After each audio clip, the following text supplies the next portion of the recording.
नमस्कार, मैं हूं संगीता राय। पूर्वांचल एक्सप्रेस न्यूज के इस वेब पोर्टल में आपका स्वागत है।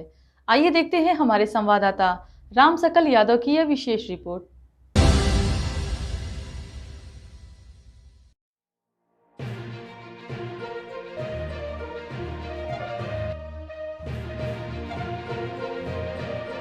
महाराजगंज ब्लॉक में वरिष्ठ लिपिक के पद पर तैनात मनोज कुमार सिंह द्वारा मंडलायुक्त और अधिकारियों से मिलकर शहर कोतवाली में एक तहरीर देते हुए अपने साथ घटे घटना में न्याय की गुहार लगाई गई। पुलिस मामले की जांच कर रही है, लेकिन अभी मुकदमा दर्ज नहीं हुआ है। आपको बता दें कि वरिष्ठ लिपिक पंचायत महाराजगंज मनोज कुमार सिंह की तरफ से दी गई तहरीर के मुताबिक जिले के वरिष्ठ भाजपा नेता सत्येंद्र राय कलेक्ट्रेट भवन के कक्ष संख्या 54 में अपने कुछ लोगों के साथ मौजूद थे। इस दौरान मनोज कुमार सिंह भी वहां पहुंचे, जिसके बाद मनोज कुमार सिंह का कहना है कि सत्येंद्र राय द्वारा उन्हें वहां बुलाया गया और मार पीट कर उनके सीने पर बुरी तरह से लात मारी गई। इतना ही नहीं, सत्येंद्र राय के इशारे पर उनके गनर द्वारा उन्हें पिस्टल और कार्बाइन आदि भी सटाया गया। साथ ही साथ अभिलेख जो सरकारी थे वह भी फाड़ दिए गए। पुलिस को दिए गए प्रार्थना पत्र में मनोज कुमार सिंह द्वारा अब अपने साथ इस पूरे मामले में न्याय की गुहार लगाते हुए घटना की जांच कराई जाने की बात कही जा रही है। साथ ही साथ मनोज कुमार सिंह का यह भी कहना था कि सत्येंद्र राय द्वारा उनको धमकी दिया गया कि जल निकासी, अंत्येष्टि स्थल, पोखरा, तालाब सुंदरीकरण आदि काम उन्हीं के द्वारा कराया जाएगा और इसमें जो भी दखल देगा उसे सख्ती से निपटा दिया जाएगा। कर्मचारी मनोज के मुताबिक जिस समय घटना हुई उस समय मौके पर प्रदीप एवं जनार्दन सहित कई लोग मौजूद थे, जिन लोगों द्वारा बीच बचाव किया गया। कुमार सिंह, वरिष्ठ लिपिक, नगर पंचायत महाराजगंज आजमगढ़। आज क्या मामला है कि आज हम आए थे कलेक्ट्रेट में 54 नंबर टीएसी के कमरे में देयक प्रपत्र देने के लिए। उसी समय दो लोग हमारे साथ में भी थे। टीएसी को हमने देयक प्रपत्र देने के लिए वहाँ बैठे थे। उसी समय भाजपा नेता सत्येंद्र राय 5 लोगों के साथ आए। इसके बाद कमरे में बैठे, कमरे में अंदर से सिटकिनी बंद करवा दिए। सिटकिनी बंद करवाने के कहे कि बड़े बाबू इधर तुम आओ, और मैं वहाँ उनके पास गया हूँ। वहाँ माँ बेटी बहन की गाली देना शुरू कर दिए।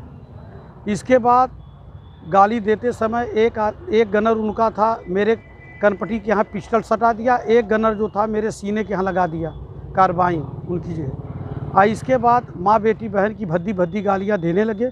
कहे साले अगर ये टेंडर नहीं होता है तो तुमको इसी है। इसके बाद हमको 5-7 तमाचा मारे अंदर, और मारने के बाद कमरा खोल के सीधे नीचे भग के तुरंत हमको हाथ और दोहर के हमारा जो देयक प्रपत्र था उसको फाड़े, और फाड़ के लात से हमको एक लात मारे, हम गिर गए। इसके बाद सीधे नीचे उतर आए। ये जो गनर था प्राइवेट है या प्राइवेट गनर था उनका। जी। आपने फिर इसकी शिकायत कहीं की है? हमने पुलिस अधीक्षक महोदय के यहाँ भी दिया है प्रार्थना पत्र, और एक कोतवाली में हमने दिया है। क्या चाहते हैं?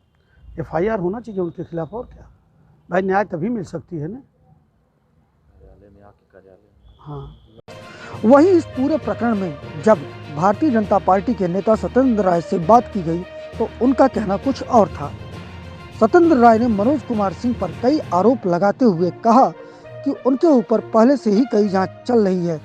सत्येंद्र राय का यह भी कहना था कि मनोज कुमार सिंह द्वारा लगाए गए सभी आरोप निराधार हैं। उन्हें भी कानून पर पूरा भरोसा है। देखना यह है कि अब पुलिस इस मामले में क्या करती है। आपके ऊपर एक गंभीर आरोप लगा है बाबू के द्वारा, क्या है पूरा मामला? मुझे भी संज्ञान में आया है।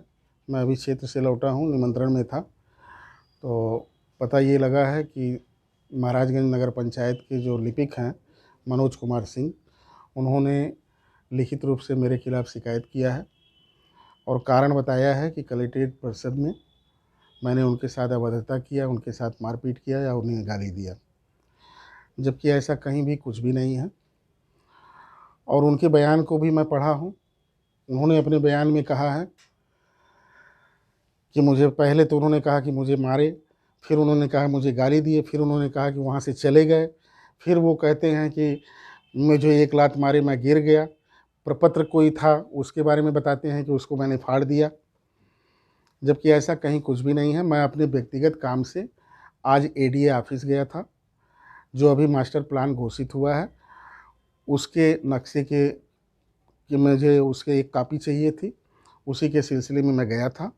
वहाँ एडीए ऑफिस में संजोग से एडीएम साहब भी बैठे थे, उनसे भी मैंने 5 मिनट की औपचारिक मुलाकात किया। उसके बाद जब मैं वहाँ से लौट रहा था तो कलेक्ट्रेट की लॉबी में मेरी मनोज सिंह लिपिक की मुलाकात हुई। आप लोगों को पूरी बात पता नहीं है। मनोज सिंह के ऊपर हमारे पार्टी के कई नेताओं के द्वारा पूर्व में एप्लीकेशन दे करके इनके खिलाफ जांच और इंक्वायरी कराई जा रही है, जो शासन स्तर पर अभी लंबित पड़ी हुई है। इसके पूर्व में इनके ऊपर महाराजगंज थाने में बैटरी को चुरा करके और उसको जो है बेचने का मुकदमा भी पंजीकृत है। एक बाबू हो करके 3 एकड़ में इनकी बाउंड्री है और वह नगर पंचायत से बाहर है, और उस पूरी बाउंड्री में नगर पंचायत के द्वारा जो लाइटें लगती हैं, स्ट्रीट लाइटें, कम से कम 50 लाइटें इनके घर के दरवाजे पर पड़ी हुई हैं और लगाई गई हैं। ये इनके बारे में मैं थोड़ा सा बता रहा हूँ, लेकिन मेरा इससे कोई लेना लादना नहीं है। चूँकि विधानसभा मेरी है, उस विधानसभा में निवास करने वाले कुछ नौजवानों से इन्होंने ठेका पट्टा देने के नाम पर किसी से 50,000, किसी से 70,000, किसी से 40,000 रुपया इन्होंने लिया। न तो उनको ठेका मिला, न तो उनका रुपया ही इन्होंने लौटाया। चूँकि मैं विधानसभा का प्रतिनिधित्व करता हूँ, मैं वहाँ का विधानसभा का नेता हूँ, मैं वहाँ से चुनाव लड़ चुका हूँ। उसी क्रम में वहाँ के लोगों के द्वारा मुझसे ये शिकायत की गई कि ऐसा ऐसा इन्होंने किया है और आपके कहने पर हो सकता है ये पैसा हम लोगों का वापस कर दें। मैंने उन लोगों को समझाया भी कि आज पूज्य योगी आदित्य महाराज जी की सरकार में सारी चीज़ें ऑनलाइन हैं, सारे टेंडर ठेके पट्टे ऑनलाइन हैं। एक इंजीनियर के तो बस में है ही नहीं है कि कोई किसी को कोई ठेका पट्टा दे सके, और आप लोग पढ़े लिखे नौजवान हो करके आज आप एक लिपिक की बातों में आ करके उसको पैसा दे करके आप फंसे पड़े हुए हो। लिपिक आपको कहाँ से टेंडर और ठेका दिला पाएगा।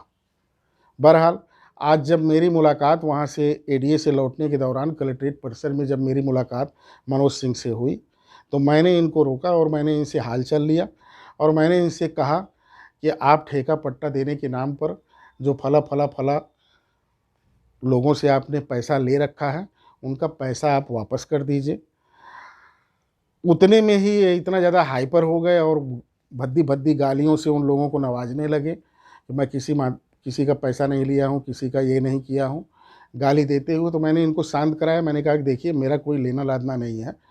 मैं एक जिम्मेदार नागरिक होने के नाते मैं आपको ये सलाह दे रहा हूँ कि आपके ऊपर पहले से भी मुकदमा पंजीकृत है, आप पहले से शासन स्तर की जांच झेल रहे हैं, तमाम भ्रष्टाचार के मामले आपके ऊपर चल रहे हैं, आय से अधिक संपत्ति का मामला आपके ऊपर बनता है। उसके बावजूद आप अगर उनका पैसा वापस नहीं करेंगे तो वह लोग भी कल को उच्च अधिकारियों के पास गुहार लगाएंगे और अपनी एप्लीकेशन दे करके अपना मुकदमा पंजीकृत कराएंगे। इसी वजह से मैं कह रहा था, और मेरे यहाँ अगर आएंगे तो मैं विधानसभा का नेता होने के नाते मैं उनका मुकदमा पंजीकृत कराऊंगा आपके खिलाफ, अगर आपने उनका पैसा वापस नहीं किया तो। इतनी बात होने पर ये तेज़ी से चिल्लाने लगे, हाँ जो आपको करना है कर लीजिएगा। मैं ऐसा नेता बहुत देखा हूँ, मैं भी यहीं 2 साल से जमा हूँ। मेरे खिलाफ आपकी पार्टी के बहुत से एक वीर नेता लोग मेरे खिलाफ जांच कराए, मेरा आज तक कोई बना बिगाड़ नहीं पाया। मैंने उनका कोई भी जवाब नहीं दिया, चूँकि मामला वहाँ सार्वजनिक स्थल था और मैं नहीं चाहता था कि वहाँ बहुत ज़्यादा भीड़ भाड़ हो। फिर भी बहुत ज़्यादा काफ़ी भीड़ भाड़ थी और मैं निकला और मैं वापस चला आया। उसके बाद मैं क्षेत्र में, चूँकि लगन का समय चल रहा है, निमंत्रण में चला गया।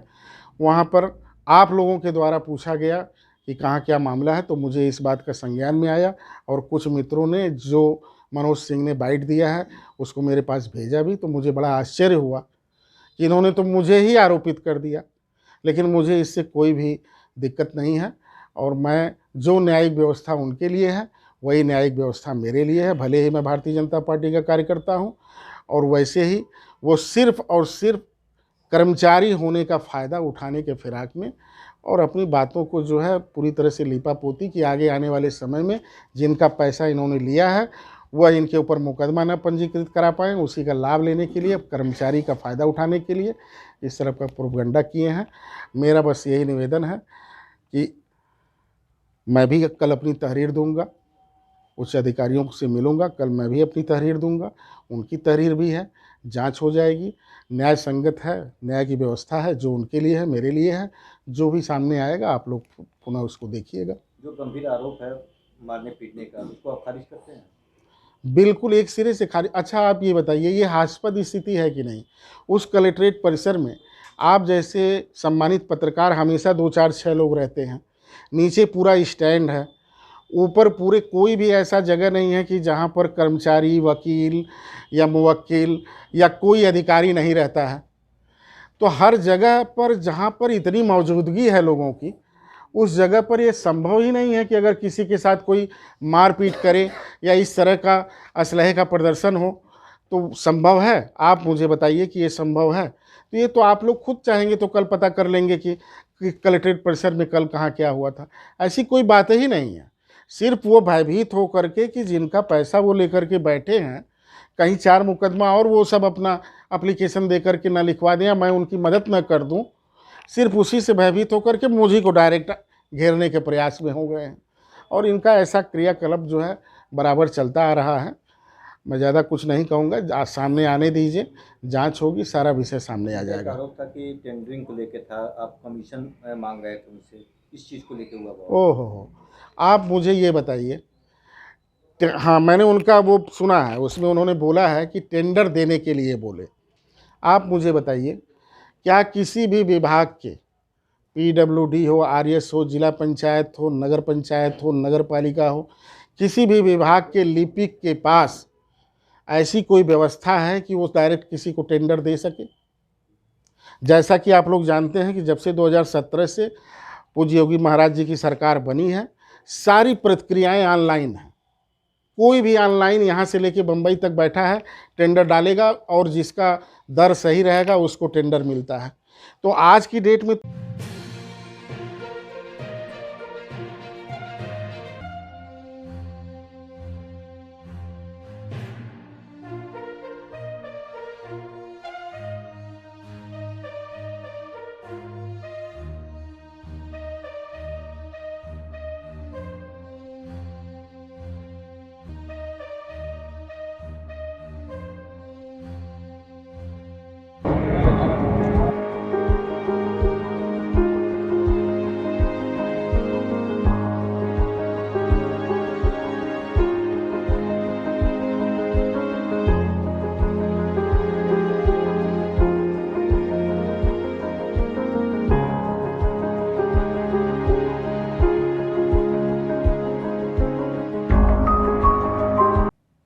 अगर आपको हमारी खबर पसंद आई हो तो हमारे चैनल को लाइक, सब्सक्राइब और शेयर जरूर करिए।